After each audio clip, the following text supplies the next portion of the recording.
Hi, my name's Ilma and welcome to my channel. I've been posting Christian blogs for 10 years now, and today I'd like to share Psalm 80 verses 1 to 7. I'm sorry for my voice. I'm having colds and been coughing, so please pardon me for that. And here's God's word. Give ear, O shepherd of Israel, you who lead Joseph like a flock. You who are enthroned upon the cherubim, shine forth. Before Ephraim and Benjamin and Manasseh, stir up your might and come to save us. Restore us, O God, let your face shine that we may be saved. O Lord of God of hosts, how long will you be angry with your people's prayers?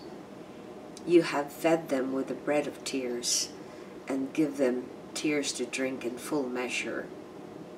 You make us an object of contention for our neighbors, and our enemies laugh among themselves. Restore us, O God of hosts, let your face shine, that we may be saved. Psalm 80, 1 to 7. And here's my blog. Restore us and let your face shine, O Lord. O Lord, hear me out as I plead you my cause. You are the Lord Almighty, the God of hosts. Come and bring to your people restoration. Let me feel your presence during this period of depression. How long will you be angry at your people's prayer? Please do not cut us out from your loving presence.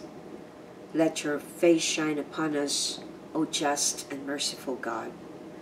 Without your face shining on us, we won't have joy. We have been drowning in tears and feeling abandoned. Grant us grace and have your presence be manifest. Forgive us all our sinful nature and give us strength to hold on. Rejuvenate your people and help us to endure and press on. Reflection. Why do you think God was angry at his people, as mentioned in verse 4, that even their prayers were rejected? And share an experience when you have felt God's anger or disapproval of a prayer you pleaded him to answer.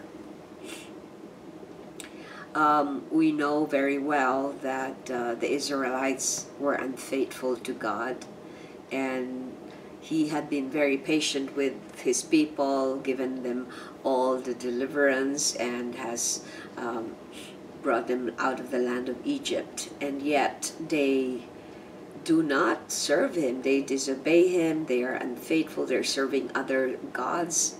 And so when they have displeased the Lord, it came to a point that God doesn't answer their prayers, and he's angry at their prayers, because we cannot go to God and pray to God when we ourselves have not been loyal to him.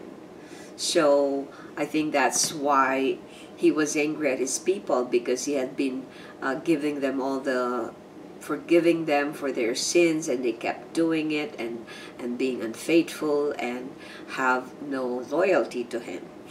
So with the sharing of an experience that I have felt God's anger when I was in my 20s, and I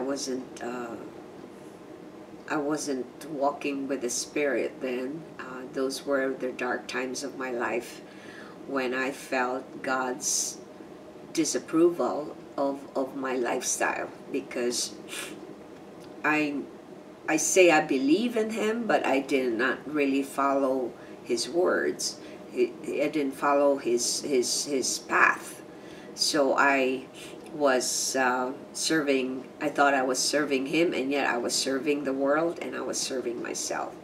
So I think a lot of my prayers then were unheard, or were not heard by God, because you can't come to God and ask him for prayers when you are serving other gods. And that's why idolatry is a very, very, it's a grave sin to God, because that means that when you are serving your own self and you're serving someone else or something else, then you're not serving God, because he says you cannot serve two masters, because one will be lesser than the other. So I felt God's absence in my life during those years of darkness. Those were my dark years, and it was probably a total of a whole decade. So, but after my son was born, that's when I started feeling his presence, because then I followed through what I promised him, that I will be living a life of holiness for him. So when I did that, my prayers started getting answered.